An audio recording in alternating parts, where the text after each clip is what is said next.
आज हम सीपीसी का ऑर्डर 22 के रूल 1 से लेकर के 12 तक के बारे में डिस्कस करेंगे। इसका रूल 1 कहता है no abatement by parties death if right issue survives.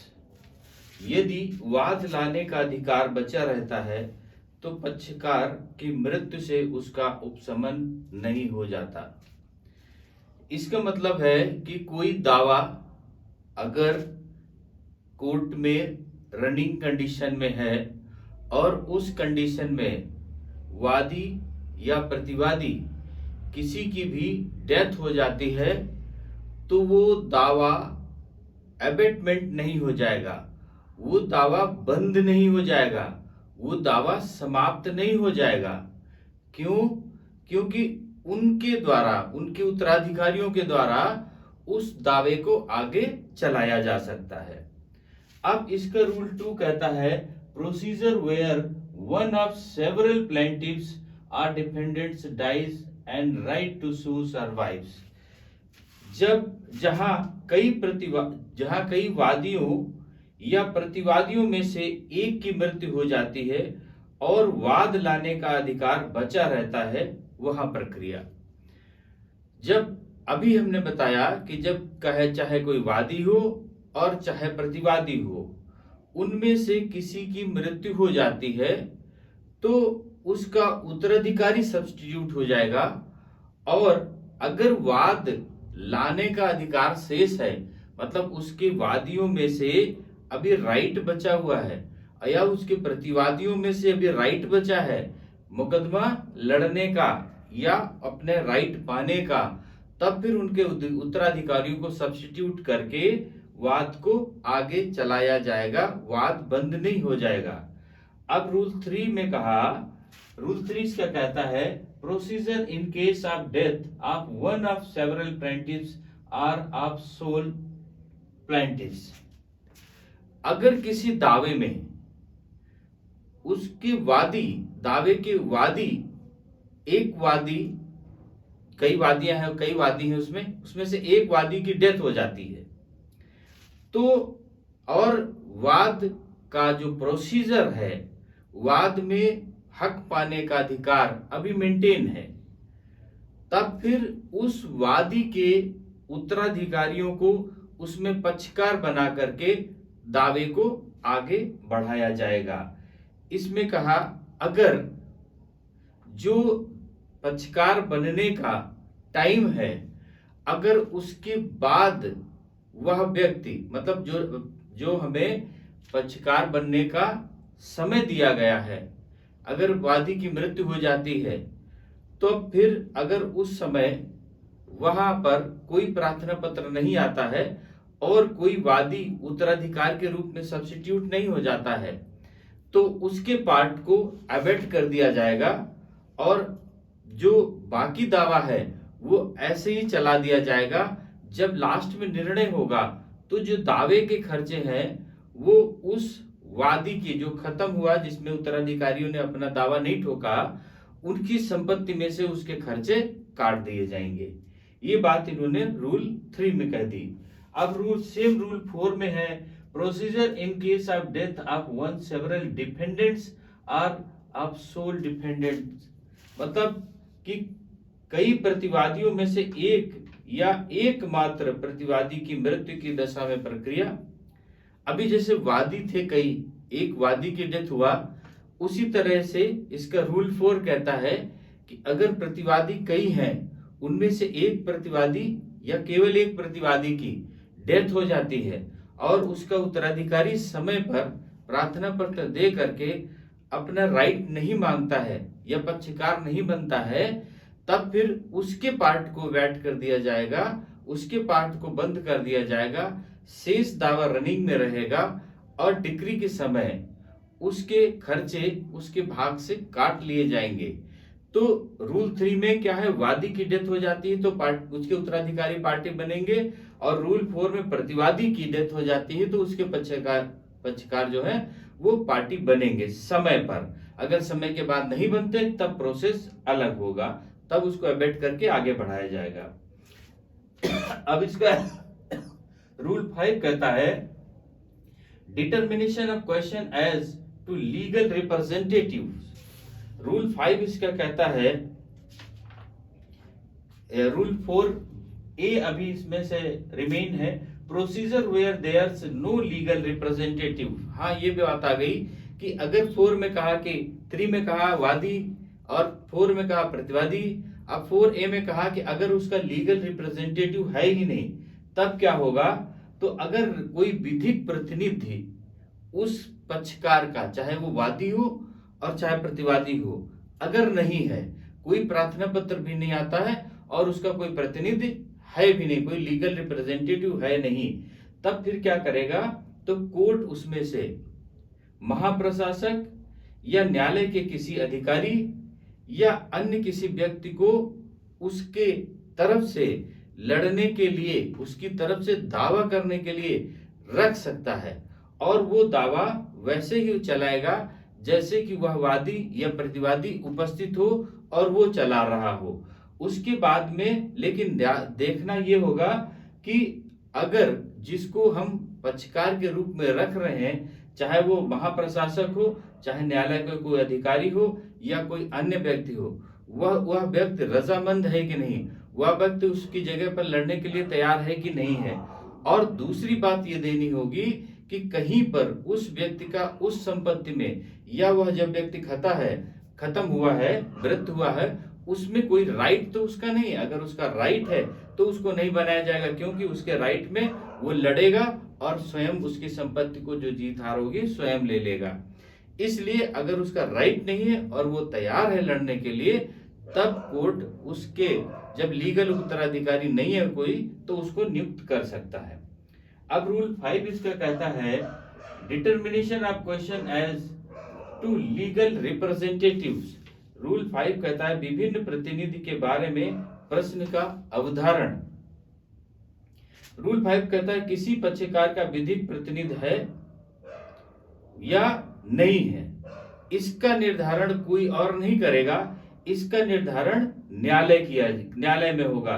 न्यायालय करेगा कि इसका निर्धारण कि उसका विधिक प्रतिनिधि है या नहीं है।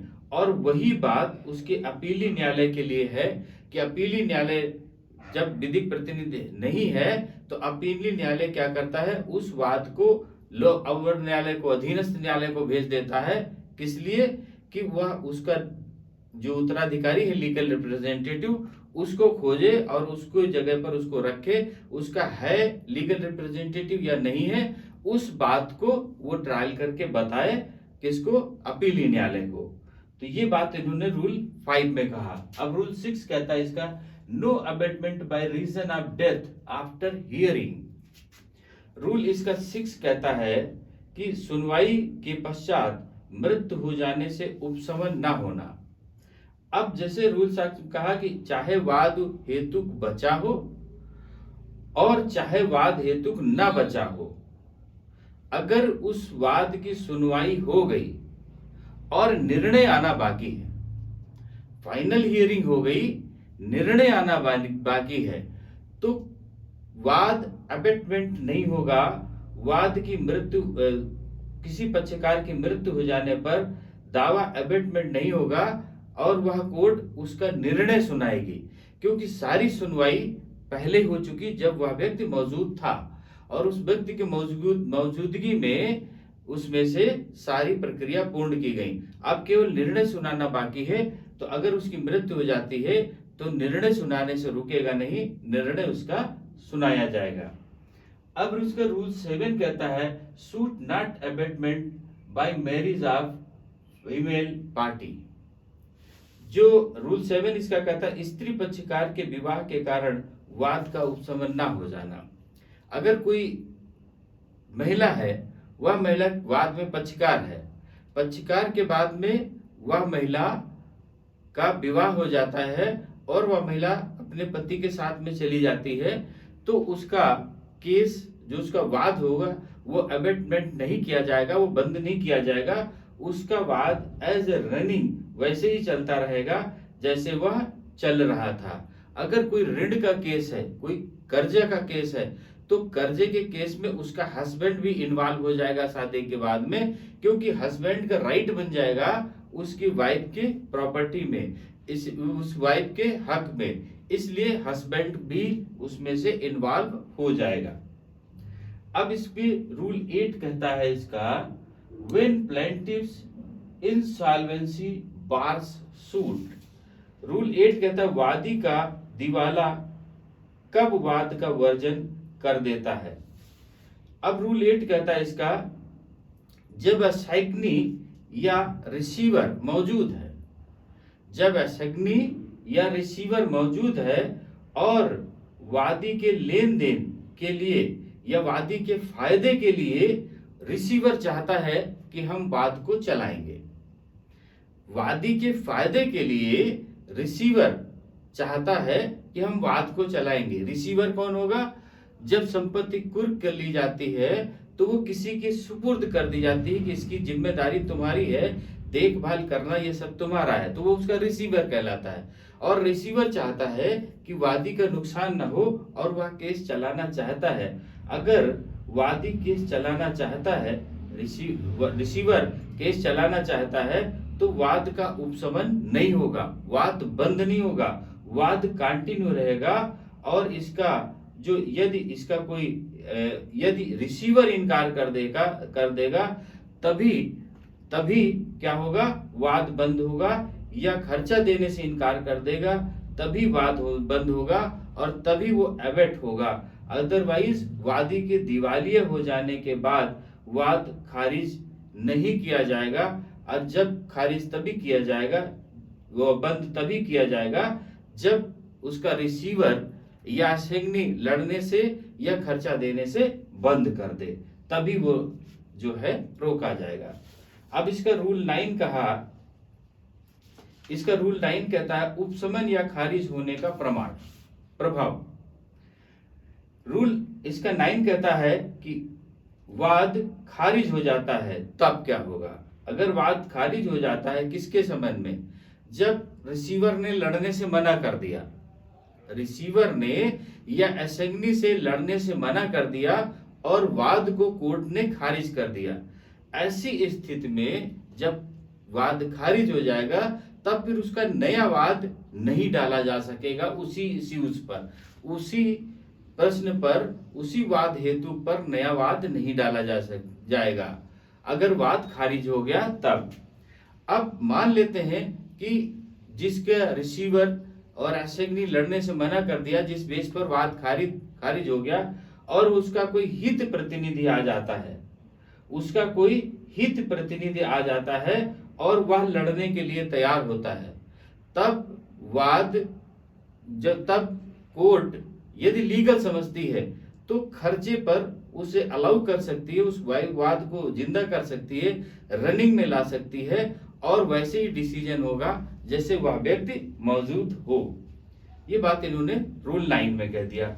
अब रूल 10 में कहा वाद के अंतिम आदेश होने के पूर्व समानुदेशन की दशा में प्रक्रिया। रूल 10 कहता है वाद लंबित है और किसी का हित उसमें उत्पन्न हो जाता है।